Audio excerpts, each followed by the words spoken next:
ETF index mutual funds నేర్చుకుని stock మార్కెట్లో రాణించాలనుకుంటున్నారా? వెంటనే ఈ నెంబర్కి కాల్ చేయండి.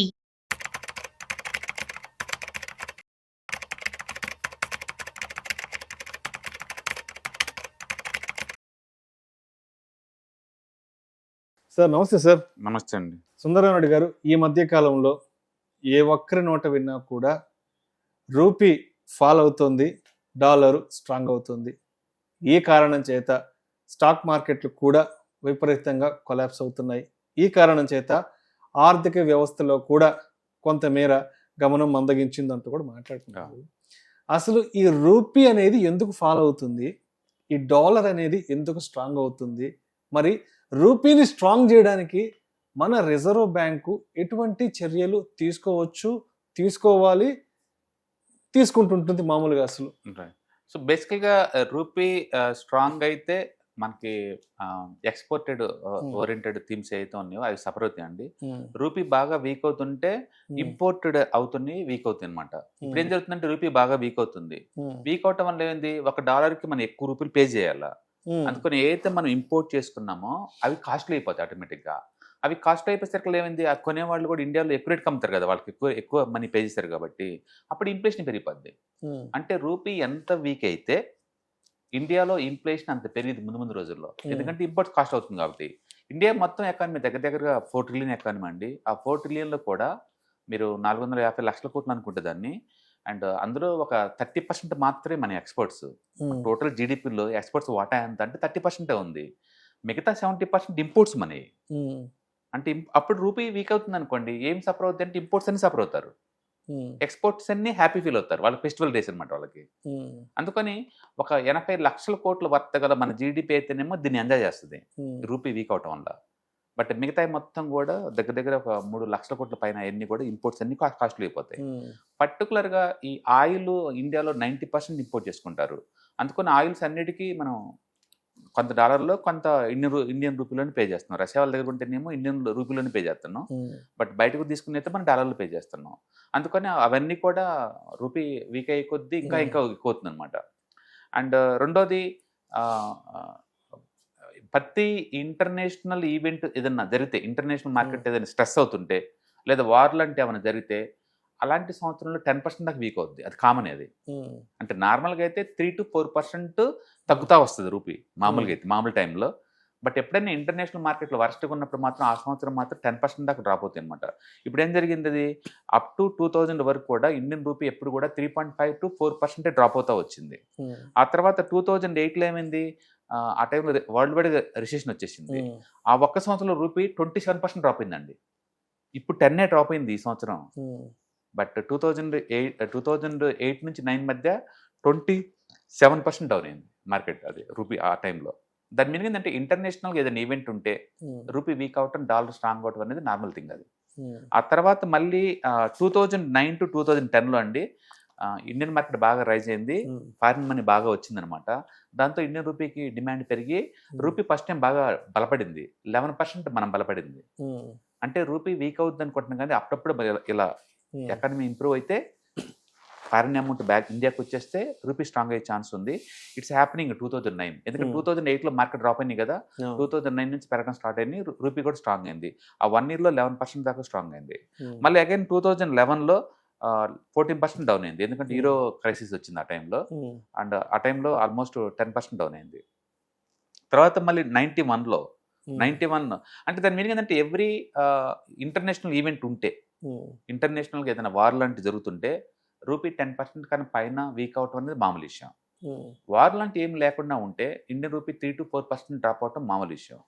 ఇప్పుడు ఏంటంటే ఈ గల్ఫ్ వార్స్ ఇవన్నీ వచ్చేసినాయి కదా, సింగిల్ డేకే 0.8 నుంచి 1% దాకా డ్రాప్ అవుతుంది ఈ మధ్యకాలంలో. లాస్ట్ 1 month 4% డౌన్ అయింది, లాస్ట్ 1 yearలో మొత్తం 10% డౌన్ అయింది. దాని మీనింగ్ ఏంటంటే ఎవరైనా అమెరికాలో ఉన్న మనోళ్ళు ఇండియాలో కనుక ఇన్వెస్ట్ చేస్తుంటే వాళ్ళ ఆస్తులు 10% డౌన్ అయినట్టు లెక్క. అదే ఇండియాలో పెట్టకుండా వాళ్ళు అమెరికాలోనే అమెరికన్ బ్యాంకులో పెట్టుకున్నారనుకోండి, అదొక 4.5% వడ్డీ వచ్చింది, ప్లస్ ఈ 10% సేవ్ అవుతాయి కదా. అదే ఇండియన్ స్టాక్ మార్కెట్లో పెట్టారనుకోండి, మార్కెట్ పడిపోయింది, అది లాసే, కరెన్సీ కన్వర్షన్ లాసే. అందుకని ఎఫ్ఐఎస్ డబ్బు రావట్లేదు ఎందుకు రావట్లేదు అంటే ఇండియన్ రూపీ బాగా వీక్ అయితే వాళ్ళు రారు, ప్లస్ మార్కెట్ పర్ఫార్మెన్స్ లేదు. అంటే ఇండియాలో ఉండి ఇండియాలో పెట్టే వాళ్ళకి స్టాక్ మార్కెట్ 12% పెరిగినా పర్వాలేదు, కానీ వాళ్ళకి మాత్రం ఒక 18 దాకా పెరిగితేనే వాళ్ళకి లాభం వస్తుంది అనమాట. అందుకని ఈ కరెన్సీ వీక్నెస్ ఎంతకంత ఆగితేనే అంటే ఫారిన్ నుంచి అమౌంట్ లోపలికి వస్తుంది. కాబట్టి ఇండియన్ రూపీ వీక్ అవుతుంటే ఎక్స్పోర్ట్స్ అందరూ హ్యాపీగా ఉంటారు. ఈ రూపీ కనుక స్ట్రాంగ్ అవుతుంటే ఇంపోర్ట్స్ అన్ని హ్యాపీ ఫీల్ అవుతుంటారు. బట్ ఇప్పుడున్న కండిషన్స్కి ఏంటంటే ఇన్ఫ్లేషన్ చాలా ఎక్కువ ఛాన్స్ ఉంది ఇండియాలో. ఇన్ఫ్లేషన్ ఎక్కువైతే వడ్డీ రేట్లు పెంచుతారు దాన్ని మ్యాచ్ చేయడం కోసం.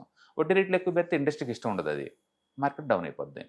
అందుకని ఇప్పుడున్న మార్కెట్ వరస్ట్ చాలా కంగారుగా చాలా స్ట్రెస్గా ఉందన్నమాట. ఎందుకంటే రోజుకి మార్కెట్ ఓపెన్ కాగానే ఇండియన్ రూపీ జస్ట్ 0.7 అలా పట్టడం మామూలు విషయం అయిపోయింది. ఈ మధ్య ఆర్బీఐలు సర్క్యులేట్ చేశారు, పర్ డే ఈచ్ బ్యాంక్ దగ్గర $100 మిలియన్ కన్నా ఎక్కువ డాలర్ లాంగ్ బాగుద్ది అన్నారు డాలర్ మీద. స్టిల్ నిన్న అంత పెద్ద న్యూస్ వచ్చిన తర్వాత కూడా ఇండియన్ రూపీ -1లో ఓపెన్ అయ్యి +1లో ప్లస్ 0.1లో క్లోజ్ అయింది. అంటే ఈవెన్ ఆర్బీఐ చేసే ప్రయత్నాలు కూడా విఫలమవుతున్నాయని అర్థం. అంటే మార్కెట్ చాలా బెరిష్గా ఉంది, చాలా బెరిష్గా ఉంది. అందుకని అన్ని రకాల అసెట్ క్లాస్ బాగా కరెక్షన్ గురవుతున్నాయి. అండ్ బిట్కాయిన్ డౌన్ అవుతుంది, స్టాక్ మార్కెట్లు డౌన్ అవుతున్నాయి, గోల్డ్ సిల్వర్ కూడా నార్మల్ రేంజ్లోనే మూవ్ అవుతున్నాయి. అండ్ వడ్డీ రేట్లు ఒకటే కొంచెం ఆశాజనకంగా కనబడుతున్నాయి. కాబట్టి డెట్కి కొంచెం ఎక్కువ ఇంపార్టెన్స్ ఇవ్వడం బెటర్ ఈ వారు ఈ న్యూస్ అయిపోయేంత వరకు కూడా. సరే, ఇప్పుడు డాలర్ అయితే స్ట్రాంగ్ అవుతుంది, సరే అది ఆ దేశానికి మంచిది. ఇప్పుడు డాలర్ స్ట్రాంగ్ అయితే ఆ దేశం అనకండి, దాన్ని రిజర్వ్ చేసుకున్న ఎవరికైనా బెనిఫిటే కదా. సరే, ఎవరికైనా బెనిఫిటే, డాలర్ స్ట్రాంగ్ అవుతుంది. మనం వెళ్ళి డాలర్ ఏం చేయలేం కాబట్టి ఇప్పుడు మనం కూడా మన రూపీని స్ట్రెంథెన్ చేసుకోవాలి, మన రూపీని పైకి లాగాలి అంటే మరి రిజర్వ్ బ్యాంక్ ఆఫ్ ఇండియా ఏం చేస్తే మన రూపీ స్ట్రాంగ్ అవుతుంది? రిజర్వ్ బ్యాంక్ దగ్గర ఉన్న డాలర్స్ని కొమ్మరిస్తూ ఉండాలి మార్కెట్లోకి. రిజర్వ్ బ్యాంక్ దగ్గర వాళ్ళు స్టోర్ చేసుకున్న డాలర్స్ మొత్తం అమ్మటం బిగిన్ చేస్తే అప్పుడు డాలర్ మళ్ళీ ఇండియన్ రూపీ ఆగిపోద్ది. బట్ ఎంతకాలం అట్లా? నువ్వు ఆర్టిఫిషియల్ ఆ రూట్లో ఆపలేవు దాని మార్కెట్ని, ఆర్టిఫిషియల్గా ఆ రూట్లో ఆపలేవు. దాని బదులు ఇంపోర్ట్స్ తగ్గించుకున్నావు అనుకో, నువ్వు వాళ్ళకి డాలర్ ఇచ్చే పని లేదు కదా. ఇంపోర్ట్స్ తగ్గించుకుంటే అంటే మేక్ ఇన్ ఇండియా కనుక నువ్వు స్పీడప్ చేసావు అనుకోండి, ఇండియా నుంచి బయటకు వెళ్ళే పని లేదు కదా డాలర్స్ ఏమి కూడా, అప్పుడు స్ట్రాంగ్ అవుతావు. ఇప్పుడు ఒక కామన్ మ్యాన్ కి ఉన్న ప్రశ్న ఏంటంటే, సరే ఇప్పుడు ఏదో ఇన్ఫ్లేషన్ పెరిగిపోతుంది, ఏదో 6 to 7 ఇన్ఫ్లేషన్ పెరిగిపోతుంది, ద్రవ్యోల్బణం పెరిగిపోతుంది, డాలరు స్ట్రాంగ్ అయ్యి ఆ రూపీ ఫాల్ అవుతుంది కదా, మరి రిజర్వ్ బ్యాంక్ ఆఫ్ ఇండియా ఎక్కువ కరెన్సీని ప్రింట్ చేసి మరి జనాల్లోకి వదిలేస్తే మరి మన రూపీ కూడా స్ట్రాంగ్ అవుతుంది కదా అన్న ఒక ఆలోచన కామన్ మ్యాన్ ఉంటుంది. ఇది సరైన ఆలోచనేనా? బేసికల్గా ఆర్బీఐ అన్లిమిటెడ్ ప్రింట్ కొట్టింది అనుకోండి, అమౌంట్ ప్రింట్ కొట్టింది అనుకోండి, రూపీని ప్రింట్ కొట్టేసేసి డాలర్ కొంట బిగిన్ చేసింది అనుకుందాం. అది ప్రొడక్టివిటీతో వచ్చింది కాదు, అది ఆర్టిఫిషియల్గా వచ్చింది. అది మార్కెట్లో ఓవర్గా రూపీ సర్క్యులేట్ అయిపోయి ఇన్ఫ్లేషన్ పెరిగిపోద్ది. ఇన్ఫ్లేషన్ ఎక్కువైతే ఏమొద్దంటే ఇక దాని కంట్రోల్ కోసం వడ్డీ రేట్లు పెంచాలా. టర్కీలో వడ్డీ రేట్లు ఎంతో తెలిసిన 35% అండి. మనం ఇక్కడ 10-11 ఇక్కడ 6కి అలసిపోతున్నాం, 7-8 వామ్మో అంటున్నాం. టర్కీలో ఒకసారి గూగుల్లో టైప్ చేయండి, 35% అండి వడ్డీ రేట్లు. ఎందుకు అంత వచ్చిందంటే ఇన్ఫ్లేషన్ ఆ రేంజ్లో ఉందాడా. అంటే ఇప్పుడు ఇన్ఫ్లేషన్ ని తగ్గించుకోవడానికి రిజర్వ్ బ్యాంకు వడ్డీ రేట్లు పెంచుకోవటమే, వడ్డీ రేట్లు పెంచాలి, అంతేగాని రిజర్వ్ బ్యాంకు డబ్బులు ప్రింట్ చేసి జనాలకి బ్యాంకులో వదిలితే అది వర్కౌట్ అవుతుంది, అది వర్కౌట్ అవ్వదు. అందుకని ప్రొడక్టివిటీ పెంచలేదు అనుకున్న ప్రొడక్టివిటీ పెంచాలి. అందుకని లోకల్ గా ప్రొడక్టివిటీ పెంచాలా, ఎక్కువ పెంచి ఎక్కువ ఎక్స్పోర్ట్ చేసుకుని ఎక్కువ డాలర్లు ఎక్కువ వస్తుంటాయి కదా మనకి. డాలర్ ఎక్కువ వచ్చే కొంది మనం డాలర్ స్పెండింగ్ కూడా తగ్గించుకున్నాం అనుకోండి, అవి మన దగ్గర నిల్వ ఉంటాయి కాబట్టి మాకు పెరుగుతుంటాయి. అందుకని డాలర్ స్ట్రాంగ్ అవుతాయి. ప్రపంచంలో చిన్న చిన్న కంట్రీలన్నీ బ్యాంక్రప్ట్ అయిపోతాయి, ఇంపోర్ట్ చేసుకున్న దేశాలు మొత్తం కూడా. ఇవాళ రేపట్లో డాలర్ వరల్డ్ వైడ్ గా రిజర్వ్ కరెన్సీ. నువ్వు ఏది కొన్నా అవతల డాలర్లు ఇవ్వాలి. ఇండియా వాళ్ళు ఇప్పుడిప్పుడే కొంచెం రష్యా వాళ్ళతోటి లోకల్ టైప్స్ అవుతున్నారు, అండ్ వేరే వేరే కంట్రీలతో టైప్ అయ్యి ఇంకా కొంచెం తగ్గిస్తున్నారు కానీ స్ట్రెస్ని. అదర్వైజ్ ఇంకా ఎక్కువ స్ట్రెస్ ఉండేది మనకి.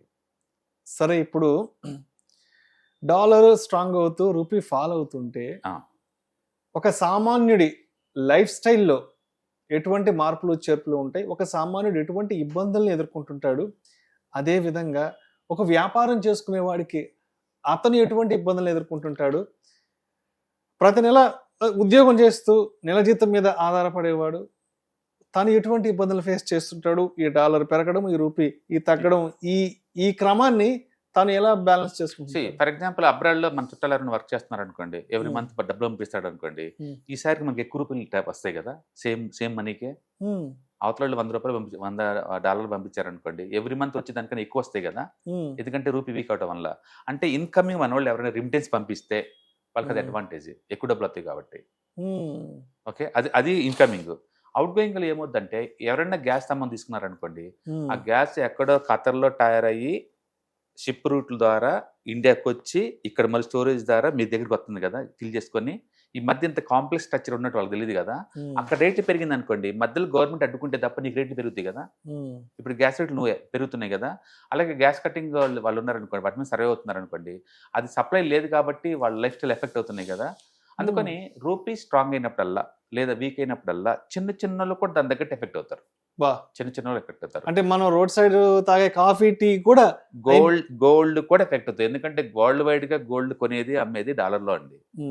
మళ్ళీ మన డాలర్లు అంటే మన ఇన్ని రూపాయల నుంచి డాలర్ పే చేయాలి కదా. మొన్నటి వరకు 92 రూపాయలు ఉంది అనుకోండి, ఇప్పుడు 94 వచ్చింది కదా. అంటే మరి ఎక్కువ డబ్బులు పే చేయాలి కదా నువ్వు. అప్పుడు ఇండియాలో మాత్రం గోల్డ్ పెరిగింది. ప్రపంచంలో ఎందుకు పెరగట్లేదు 2-3 రోజుల నుంచి అంటే ఇండియాలో రూపీ వీక్ అవుతున్న వల్ల పెరిగింది తప్ప ఒరిజినల్ గోల్డ్ డిమాండ్ వల్ల కాదు. అంటే ఇండియాలో గోల్డ్ అంటే వరల్డ్ వైడ్ గా ఉన్న గోల్డ్ రేట్లు ప్లస్ ఇండియన్ రూపీ వీక్నెస్ కూడా యాడ్ చేసి చెప్పాలి నువ్వు. ఇండియన్ రూపీ వీక్నెస్ కూడా యాడ్ చేసి చెప్తే అది గోల్డ్ ఇండియాలో. Got it. కాబట్టి ఈ ఇండియన్ రూపీ వీక్ అవుతే ఇండైరెక్ట్ కావచ్చు, డైరెక్ట్ కావచ్చు, అందరు ఎఫెక్ట్ అవుతారు. ఎంతకంత మొత్తం ఎఫెక్ట్ అవుతారు. అంటే ఇప్పుడు సార్ ఒక చిన్న ఎగ్జాంపుల్ లాగా తీసుకుంటాం. ఫర్ ఎగ్జాంపుల్ ఒక 6 months బ్యాకో 1 year బ్యాకో అమెరికాలో ఉండే మన ఫ్రెండ్ దగ్గర నుంచో బంధువుల దగ్గర నుంచో ఒక ఐఫోన్ తెప్పించుకోవాలి అంటే ఒక 1 year బ్యాకో 6 months బ్యాకో ₹1,00,000 చెప్తాడు వాడు. మనం అడుగుతాం, అరే ఎంత అవుతుందిరా, నీకు ఎంత పంపించాలరా అంటే ఒక 6-7 months బ్యాక్ మామ ₹1,00,000 అవుతుందిరా, 1,00,000 పంపించమంటాడు. ఏది ఒక 1 year బ్యాక్. సరే ఇప్పుడు 1,10,000 పంపించాలి. 1,10,000 పంపించాలి. ఏది సెల్ ఫోన్ రేట్ పెరుగుతుంటే అది ఎక్స్ట్రా, మళ్ళీ పెరగకుండా అంతే ఉంటే, అది ఉంటే యాపిల్ ఫోన్ రేట్లు పెరగకుండా అంతే ఉంటే అప్పటికి ఇప్పటికి నువ్వు పంపించాల్సింది 10% ఎక్స్ట్రా. 1,10,000 పంపించాలా. అంటే డాలరు 82-83 దగ్గర ఉన్నప్పుడు మనం ₹1,00,000 పంపిస్తాం. ఇప్పుడు 95కి వచ్చింది కాబట్టి 1,10,000 అవ్వచ్చు, 1,15,000 అవ్వచ్చు. ఆ డిఫరెన్స్. అలాగే టూర్లు వెళ్ళాలనుకుంటే అబ్రాడ్ టూర్లు వెళ్దాం అనుకుంటున్నావు, నువ్వు కాస్ట్ 10% అయింది. ఇప్పుడు పెరిగింది, నీ టూర్ కాస్ట్ 10% పెరిగిపోయింది. అలాగే అవతల మనోడు వర్క్ చేస్తున్నాడు, వాళ్ళు పంపించి దానివల్ల నీకు ఎక్కువ రూపీస్ వస్తుంది, నీకు 10% ఎక్కువ అవుతుంది నీకు. అందుకని ఇప్పుడు హైదరాబాద్ లో రియల్ ఎస్టేట్ తగ్గిద్దా పెరిగిద్దా అంటే అంత ఈజీగా తగ్గదు. ఎందుకంటే ఇది రూపీ ఎంత వీక్ అయ్యే కొద్దీ వాళ్ళకి అంత అట్రాక్ట్ కనపడుతుంది హైదరాబాద్. ఎందుకంటే వాళ్ళు 10% పవర్ పెరిగినట్టే కదా లాస్ట్ 1 year లో. వాళ్ళు స్ట్రెంథెన్ అయ్యారు కదా. అందుకని ఇంకా ఎక్కువ పెట్టే ఛాన్స్ ఎక్కువ ఉందన్నమాట. అది అట్లా. అదే 1 year బ్యాక్ పెట్టారనుకోండి, వాళ్ళు 10% లాస్ అయినట్లు లెక్క అనమాట. అట్లా రూపీ అనేది డెఫినెట్గా ఎఫెక్ట్ చూపిస్తుంది. పర్టికులర్ ఇంటర్నేషనల్ బిజినెస్ చేసే వాళ్ళకైతే హెడ్జింగ్ చేసుకుంటూ ఉంటారు, అందుకే టీసీఎస్ ఇన్ఫోసిస్. అందుకని పర్టికులర్గా ఎక్స్పోర్ట్ ఓరియంటెడ్ థీమ్స్ ఉన్నాయి. ఫుడ్ ప్రాసెసింగ్ ఒకటి, అండ్ టెక్స్టైల్స్ ఒకటి, ఐటీ ఒకటి, ఫార్మా ఒకటి, వీటికి మంచి రోజులు అనమాట యాక్చువల్గా. అందుకని ఇండియా వాళ్ళు ఓన్లీ 30% ఓవరాల్ జీడిపిలో ఎక్స్పోర్ట్స్ ఉన్నాయి కాబట్టి మనకంత బెనిఫిట్ కాదు. కానీ ఎక్స్పోర్ట్స్ కనుక నువ్వు మోర్ దెన్ 50% చేసావు అనుకోండి, ఇండియన్ రూపీ ఎటుపోయినా నువ్వు సఫర్ అవ్వగా. మీరు ఎక్స్పోర్ట్స్ కనుక ఓవరాల్ జీడిపిలో 50% ఎక్స్పోర్ట్ల మీద సర్వే అవుతున్నాను అనుకోండి, ఇండియన్ రూపీ ఎంత వీక్ అవుతే నీకు అంత బెటర్. అప్పుడు వీక్ అయితే బెటర్ అనుకుంటాను ఇంకా. ఎందుకంటే ఎక్కువ రెవెన్యూ జనరేట్ చేస్తాం కదా, మనం ఎక్కువ ఇన్కమ్ జనరేట్ చేస్తాం కదా. అందుకని మనలాంటి కంట్రీస్లో రూపీ వీక్ అయ్యే కొద్దీ ఇంపోర్ట్స్ కాస్ట్లీ అయిపోయి సఫర్ అవుతూ ఉంటాం. బట్ చైనా వాళ్ళకి అలా కాదు. చైనా వాళ్ళు 50% కన్నా ఎక్కువ ఎక్స్పోర్ట్ చేస్తారు వాళ్ళు. అందుకని వాళ్ళు కావాలని వాళ్ళ మనీని వీక్ చేసుకుంటారు, ఆర్టిఫిషియల్గా వాళ్ళు డౌన్ చేసుకుంటారు, దాన్ని డివాల్యూషన్ అంటారు దాన్ని. ఎందుకంటే వాళ్ళకి ఎక్కువ అమౌంట్ వస్తుంది కాబట్టి. రైట్. కాబట్టి సామాన్యుల కాడ నుంచి అందరు కూడా ఈ రూపీ నుంచి ఎంతకంత ఎఫెక్ట్ అవుతారు. ఇండియాలో ఇప్పుడు ఎందుకు ఈ పెయిన్ అంటే టోటల్ జీడిపిలో ఎక్స్పోర్ట్స్ ఓన్లీ 30% ఉంది. అంటే 30% ఇండస్ట్రీలు అందరూ హ్యాపీ ఫీల్ అవుతారు రూపీ వీక్ అవుతుంటే. బట్ 70% ఎక్స్పోర్ట్స్ ఇంపోర్ట్స్ అన్నీ కూడా కాస్ట్లీ అయిపోయి సఫర్ అవుతూ ఉంటారు. అది ఎంత అంటే 10% కాస్ట్లీ అయిపోయినాయి. ఇప్పుడు బయట నుంచి కొన్న ఆ డబ్బు నీ మీద వేస్తాడు కదా. అంటే ఇండియాలో ఇన్ఫ్లేషన్ పెరగబోతుంది, వెరీ క్లియర్ అనమాట. ఇండియాలో ముందు రోజుల్లో ఇన్ఫ్లేషన్ పెరగబోతుందని అర్థం. Right sir. Thank you sir. Thank you so much Sundararayana Reddy గారు. ఈ డాలర్ అనేది ఎందుకు పెరుగుతుంది, రూపీ ఎందుకు పడుతుంది, డాలర్ పెరగడం వల్ల రూపీ తగ్గడం వల్ల ఒక సామాన్యుడి నుంచి ఒక బిజినెస్ మ్యాన్ వరకు వాళ్ళ లైఫ్ స్టైల్ ఎటువంటి మార్పులు చోటు చేసుకుంటాయి అన్న దాని గురించి చక్కగా తెలియజేసి thank you so much sir. Hello friends, financial freedom మీద వెబినార్ జరగబోతుంది. ఇది డైలీ 3 hours ఉంటుంది, 3 days ప్రోగ్రామ్. దీంట్లో మీకు ఫైనాన్షియల్ ఫ్రీడమ్ ఎలా సాధించవచ్చు via with ETFs, index funds, mutual funds ద్వారా డీటెయిల్ గా ప్రాక్టికల్ వేలో మీకు ఎక్స్ప్లెయిన్ చేయబడుతుంది. అండ్ దీంట్లో ఎనీ డౌట్స్ ఉన్నా సరే ఇమీడియట్ గా వెబినార్ లోనే ఎక్స్ప్లెనేషన్ చెప్తారు.